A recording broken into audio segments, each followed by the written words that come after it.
مفتاح قلب الست. مفتاح قلب الست 3 حاجات يعني من وجهة نظري.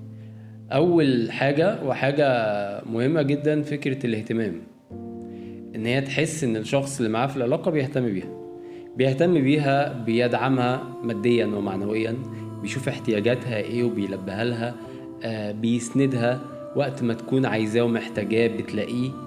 الاهتمام بشكل عام الست بتحبه، وده مفتاح او من ضمن مفاتيح قلب الست فكرة الاهتمام.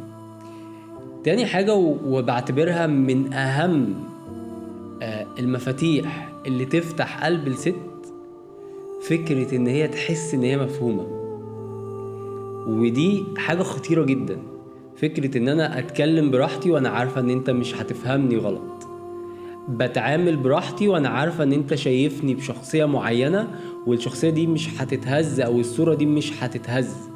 ففكرة ان انا احس ان انا مفهومة في كلامي وفي تصرفاتي ومش بتفهم غلط، وكمان الفهم في المشاعر، تكون فاهم مشاعري كويس. دي حاجة من الحاجات المهمة جدا اللي بتفتح قلب الست.